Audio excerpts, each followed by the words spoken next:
Hello and welcome to another video from fantasyfootballscout.co.uk. Today I'm joined by Neale to discuss the best captaincy options for Game Week 21. We will also be finding out the latest team news from this week's press conferences. Neale, welcome, how are you? Absolutely knackered. With all the work over the last few days, but we've this is it. Tomorrow's the last deadline of the festive period, and then we're on easy street with FA Cup third round weekend, and I'm planning to sleep for that entire weekend. It's been relentless, hasn't it? And yeah. and people probably just assume you're some kind of robot or something, the amount of articles that you've been putting out in the last few days. But you're not, you're an actual real person. I am, despite my lack of personality, I am actually a real person. You are a real person, not a robot. So we've been getting some really kind words on social media and on sites, Fantasy Football Scout, about these videos. They particularly liked our last one. Persuaded a lot of people to captain one of Salah or Pogba. So we did well there. So no pressure. Let's move on. Game week 21. One of the best options, I think, looks to be Hazard up against Southampton. But will he be in his best position? Will he even be rested? Perhaps have we? Before we talk about Hazard in particular, has there been any team news from Chelsea? Well, not really. I'll start off by saying that today we've only got one scheduled press conference, and that was Neil Warnock's this morning, which has already happened. Mm-hmm. So we're unlikely to hear anything from any club, at least their managers, over the next 24 hours.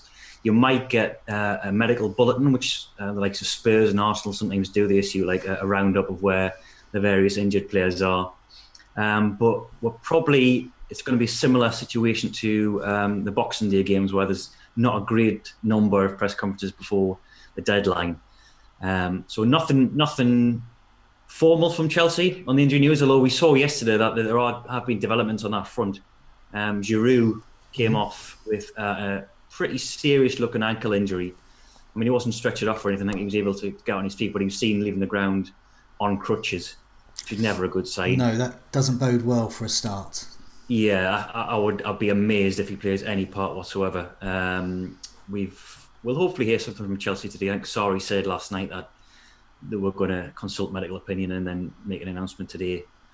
But in his post-match interview, Sarri also said that they had problems elsewhere. So Danny Drinkwater, Loftus-Cheek and Fabregas. Now Loftus-Cheek's the important one there, I think, because he's another option out wide. They've got Pedro, who's definitely going to be out this weekend. He's got a hamstring problem. Hudson-Odoi, who missed the Crystal Palace game with a hamstring problem, he might come back. Mm-hmm. And then there's Loftus-Cheek, who's the third option on that right wing, who's played there in the Europa League and occasionally in the Premier League as a substitute. Now, if none of them are available, then Hazard's almost certainly going to be on the left wing with Willian on the right, and potentially Alvaro Morata playing up top. He was fit again, but he has been out of favour. But they really haven't got that many options. It could be that Loftus-Cheek's fit to play and he comes in on the right, but I'd certainly be prepared for another run out on the left wing for Hazard. Well, that's potentially good because Hazard's good left wing, but Morata being there. Now we know that this season, when Giroud plays in the centre, Hazard tends to do better. Obviously, he didn't at Palace, but when Morata plays there, his stats drop off and his threat drops off as well. So, what do we think about Hazard as the best captaincy option this week? Sounds like there could be a slight caveat, but Southampton... A slight caveat, I think, but I haven't got him. I sold him maybe about 6 game weeks ago. I'm thinking of bringing him back in this weekend and captaining him as well. He's my current choice at the moment. I haven't written Captain Sensible yet, but I'll sort of decide later on. But it's some debate over what is his best position. I mean, people might have been deterred this week because of how yesterday went. So it was a blank against Palace. He only had one shot, which was blocked. Didn't even reach the goalkeeper. But as we forewarned this in our last captaincy video, he got Wan-Bissaka. Yeah. So he's done this to numerous in-form left wingers over the season. Martial, Sane, they did the same with Aubameyang. And Palace were quite impressive, actually, their sort of defensive organisation, which I wouldn't expect from Southampton. Now, Southampton haven't had a clean sheet in 10 game weeks, I believe, and they're the only club to have got on such a run. So I think I'm leaning towards Hazard at this point, but we'll discuss the other options and possibly make a decision towards the end. Yeah, I mean, I was looking at Southampton's stats away as well. So the last 6 road trips, they've conceded 14 goals and 10 big chances. Now, 10 big chances is enough to warrant someone scoring against them, but it's not earth-shattering number of big chances. It's actually among the best half of the table there. So they're conceding a lot of goals, they're conceding a lot of chances, but they're not so many big chances there. So Wolves, for example, have conceded 7 over that time frame away from home, and that's considered very good. And it was enough to put both of us off wanting to captain Kane, really, in our last video, which proved to be okay. But yeah, it's those 14 goals conceded though, so only Bournemouth and Burnley have conceded more over their last 6 away games. So they're definitely there for the taking. And Hazard there, I think I've got it right, over the last 4 game weeks, 7 big chances he's had, and that's top. No player has had... in fact, Ashley Barnes, bizarrely, is second with 5th. Joint, them would have come yesterday against West Ham. Ashley Barnes is joint second with a couple of people that we do know, we can discuss a bit later, Aubameyang and Salah. Yes. So that just shows where Hazard is. He's better than Ashley Barnes, but also better than Salah and Aubameyang in terms of big chances. I tend to agree with you there. I don't have Hazard. I'm very, very worried, and I have been looking at my team to see how I can get him in. I might not, but if I don't, I'll just get the sofa out, really, or I'll get behind the sofa. Let's look at Harry Kane. Another good fixture potentially away to Cardiff as well. So you mentioned we had some team news from Cardiff. Do we have any Spurs team news as well before we discuss Kane and this matchup? We don't. No, we as you say, we might get a little brief summary later on from the Tottenham medical team, but in the absence of that, we're going in blind, really. This is one of the many games I watched this weekend. It was I anticipated quite a tricky game for Spurs, but I didn't quite expect that result, or indeed the lack of real clear-cut chances for Spurs as a whole. I think they only had 1 shot inside the box as a team the entire 90 minutes, and that was a blocked effort from Eriksen. So Kane didn't touch the ball once in the penalty box. Now, we might expect a similar rearguard effort from Cardiff this weekend. They're coming into this off the back of 2 clean sheets, both away from home. You'd expect them, even though they're at home, I wouldn't anticipate them to change anything. I don't think they'll go for the jugular with Spurs. I think they'll produce a similar type of performance as they have done at Palace and Leicester. I would say that despite those clean sheets that Cardiff have racked up, they have conceded more attempts on goal and shots in the box over the last 2 game weeks than any other team. So the underlying stats sort of betray that newfound defensive solidity. Yes. And I think, Palace and Leicester aren't particularly renowned for the lethal forwards this season. They haven't sort of carved out a lot of opportunities. Vardy doesn't really suit Puel's style of play.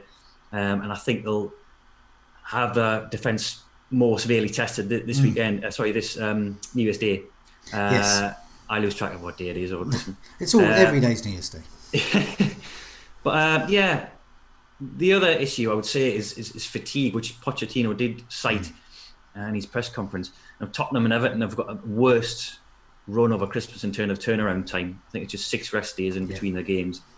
And they look really lethargic. I mean, the fact that they didn't have any shots whatsoever in the second half of that game against Wolves sort of underlined how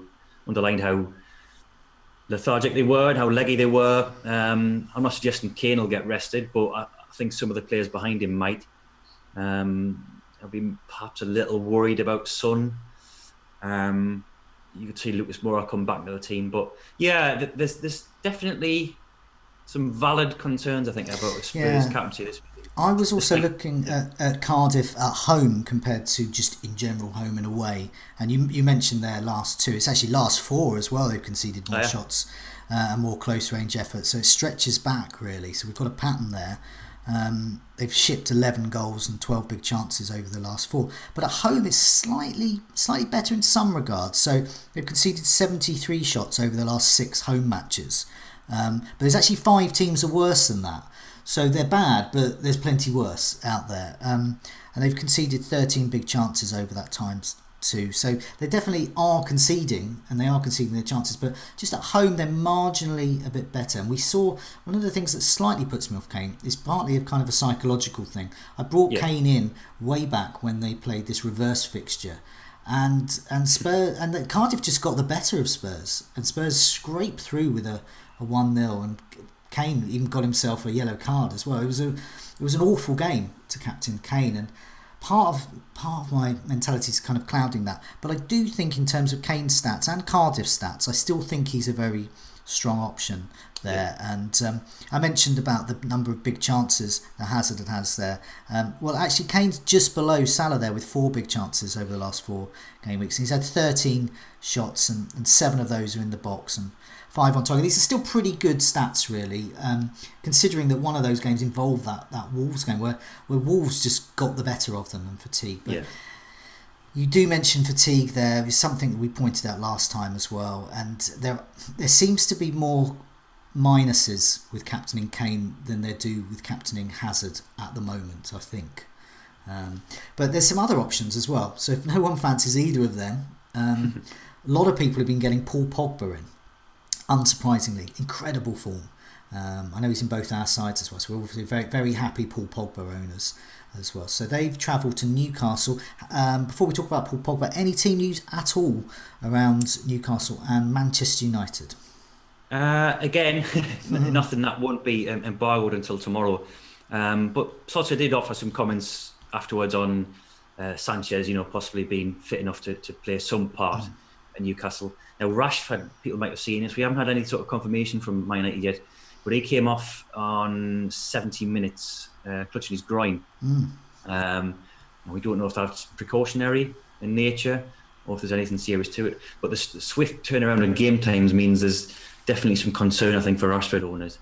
Yeah. I would think he's maybe okay, but we will await word from the club or Solskjaer on that.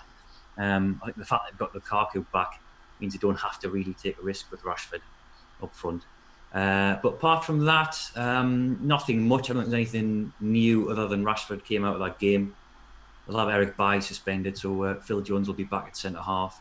And I don't think they're likely to recover Smalling or Rojo. So not much on the team news front anyway from Man United. Okay, I think we're going to be safe to assume we've been tipping Paul Pogba for a couple of weeks now. One of the reasons is because of being rotation free. Manchester United have a lot of options up front, but Paul Pogba seems, we hope, untouchable. So I think in terms of rotation, he should be a safe bet as well. I was looking at so what do we think about Pogba? I mean, as a captaincy option, and especially against Newcastle.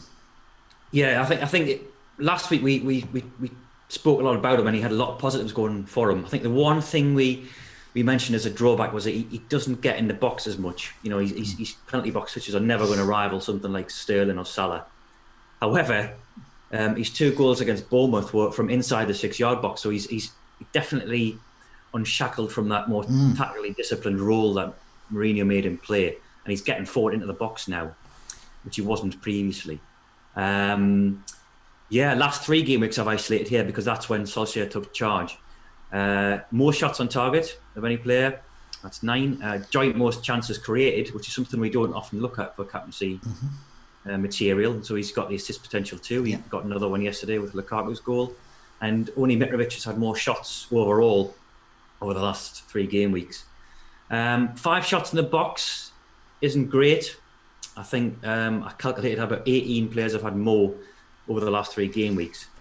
But we mentioned this last week, his accuracy of shooting. I mean, he had another effort from, I think, possibly just outside the box or certainly on the edge of it, which Begovic saved brilliantly onto the post yesterday. He's got that unerring accuracy with his shots. Yes. But he's also good in the air. So one of his goals was a header yesterday. And Newcastle are notoriously bad at conceding chances aerially. and from set pieces as well. So he's got that going for him, I think, this week as well. I think you're right. Now, I was just looking at the stats of that. Bit of coincidence. Newcastle have, over their last 6 home matches, have conceded 21 headed goal attempts. And that's really high. I think that's the highest. So we've got the likes of West Ham have conceded 20. And Burnley conceded 17. So they're right up there. They, over those 6 home matches they've had, conceded 99 shots. That's the 4th worst as well. The only thing, I was looking at the stats though, so 12 big chances conceded, so that's bad, but not really bad. But they've only conceded 7 goals, so it's, they are definitely, there's a resoluteness there. So Paul Pogba's the kind of player who is, I guess, in that kind of Aaron Ramsey, Yaya Toure of old, where they just suddenly appear in the box like some kind of like locomotive and then just score with their one shot. And that's the kind of thing he's doing at the moment as well. I think that'll be a good thing this week as well. I think Newcastle, I think this will be a classic Benitez performance, which he usually reserves for either big 6 teams or away from home. I think he'll set up with 5 at the back. I think back to that Chelsea game was a game week 4 or 3 where they've just camped outside their own area. So I think the likes of Martial, Rashford, if he's fit, and Lingard won't get that much space. But Pogba arriving late into the box, I think he's certainly the pick of the Man United options this week. Yeah, definitely. He's definitely an option for me. My vice captain at the moment, Kane, is my current captain. But I'm very tempted, as I was last week as well. So maybe this week. Another option, Aubameyang. What do we think about Fulham? Aubameyang at Fulham at home. Do we think he's a good? Obviously, it looks good on paper. Yeah, on paper, it's a standout fixture, isn't it? I think when I got Aubameyang in on my wild card, this was one of the fixtures I'd banked on him for. I thought this looked absolutely prime captaincy material. His stats are quite good. Last 6 game weeks, most big chances of any player. 8 big chances he's had. He's 4th for shots in the box. He's 3rd for shots on target. Yes, that Liverpool game, he didn't particularly shine, but I thought Arsenal showed decent enough attacking intent. I thought they can score against anybody. I think they can certainly score against Fulham. Aubameyang was withdrawn on, I think, 70 minutes or 71 minutes, so that might have been an indication that Emery was saving him for this game. He could get a rest, but it's the FA Cup 3rd round after this, so he would be almost certainly handed a rest then. Now Fulham, so they've been towards the bottom end of the defensive statistics tables over the course of the season. So things like big chances conceded and shots in the box conceded. However, in the last 3, since Ranieri stumbled on this 3-4-3 system, a wing-back system, they've banked 2 clean sheets. They have conceded fewer shots in the box than all bar 2 teams. Wow. And this is the best of the lot. They've only conceded 1 big chance, which is the best of any Premier League team over the last 3 game weeks. Wow. So we've had some revelations in our time over these videos. Watford being the new whipping boy. Fulham, the new defensive fortress side. Wow. Like AC Milan or something of the 90s. They are the AC Milan of West London. Incredible. I mean, okay, that is an incredible stat. I don't. If I owned Aubameyang and didn't own Hazard, it might. Oh, I don't know. It would certainly get me thinking. It's got me thinking. Yeah. Okay, we put a bit of panic in Aubameyang owners, so let's move on quickly. City hosts Liverpool. This looks tough to call, but is it? Any news from either of the Liverpool or Man City camp? But also, what do we think about Salah as a captain? He's great form. Yeah, fantastic form. This is a fixture I think I'd be staying clear on because you just don't know what's going to happen. It could be a 4-3 of last season. It could be a 0-0 of earlier this season. The sort of words coming from Guardiola suggest that he's going to go for it. I mean, they can't really afford to draw this game. They need to peg some of the points back. I think Klopp will perhaps go more conservative than he has been. I can't see him playing 4-2-3-1. I think he'll put an extra midfielder in at the expense of Shaqiri. Salah's stats. Last 6 game weeks, 7 big chances. That's only 1 fewer than Aubameyang. 15 chances created, joined 4th, and shots on target 11. Only Rashford's got more than that over the last half dozen matches. I think I'd be staying clear of it. I mean, you'd be sort of mad to completely disregard Liverpool options on any week. Particularly with Man City's defence, that they haven't particularly been great. Last 7 game weeks, no clean sheets. You're going to discuss some very pertinent stats in a second about Fernandinho. Yeah. But I think probably not. I mean, it seems mad to bet against a guy who's just returned 3 successive 12-point returns. But I did see that he's only had 2 shots from open play in the last 2 game weeks, Salah. He scored, his 2 goals have come from the penalty spot, which is, of course, is a great tool in his locker. But I think there are definitely better options this week. He could definitely go and score at the Etihad. Of course he could. But I think there are enough convincing options elsewhere. And as you're about to point out, there might be a significant... Yes. Now, I think a lot of people have been put off. I think it goes... With fantasy football, there's kind of bandwagons and trends occur, and people get a little bit carried away, I think, sometimes. Man City have performed very poorly in recent weeks. The link there is Fernandinho hasn't been around. When he came back, they performed much better. But I think people are in the mindset that Man City are there for the taking because they haven't kept the clean sheets, but they're not conceding a lot when Fernandinho is around. So I think this could be quite a cagey affair, which is putting me off. I'm not suggesting it'll be 0-0, but I can't see a lot of goals here. And Fernandinho. Okay, so I compared game weeks 1 to 17, and which is broadly Fernandinho time, and game week 18-19 when he was out. So they're definitely out. In that game weeks 18 to 19, they conceded 2.5 big chances a match compared to just 1 over those other games. They also conceded 6 shots in the box on average without Fernandinho, just compared to just 4.6 there. And the attack as well is much better when Fernandinho's there. 2.3 shots in the box on average with him, just 1 shot in the box without. So the shots on target have also halved without him. I know David Silva also came back. Obviously, he's going to be contributing to that as well. But I think there's definitely a common link there. I think it's something that I think a lot of pundits are looking at, really. Fernandinho is the heartbeat. He's creating the opportunities for the attackers, and he's helping that back line as well. If I see him in the team sheet there, I think Salah's got less chance of getting a haul.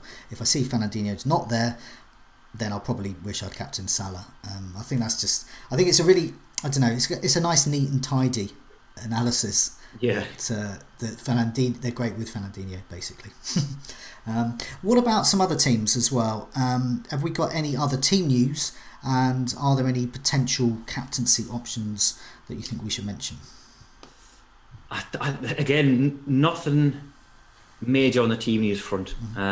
We added a few updates after the games in game week 20, but nothing today from the clubs themselves. Okay. So we saw Nathan Aki limp off yesterday for Bournemouth. I'm struggling to think of anything else, to be honest, off the top of my head. Okay. In terms of captaincy options elsewhere, there are a couple of decent fixtures. I mean, Everton's at home to Leicester, West Ham's at home to Brighton. I think the thing that would put me off both of those teams, Everton and West Ham, and their assets within there, so Richarlison and Anderson, is fatigue. Yeah. So we mentioned earlier on about Everton having the most brutal turnaround time between games, and West Ham are really stretched. I mean, they've got 10 injuries, I think, which is just back to fitness, a little bit rusty, and both of those teams were sort of bullied by Brighton and Burnley in game week 20. And I think both the manager Silva and Pellegrini, I know it's an easy excuse, but I think there is some valid points in there about fatigue being an issue. Yeah, I think so. We pointed out a few videos ago about this turnaround of fixtures, and Everton and Spurs is brutal, really, for them. Which is slightly putting me off Kane, I must admit, as well.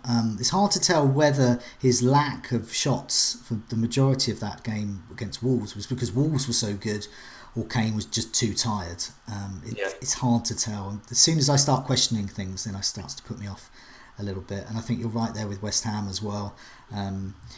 Anderson looks a great option for a captaincy. Brighton are awful away from home, and I think, but as you said, I don't even know if Anderson will make.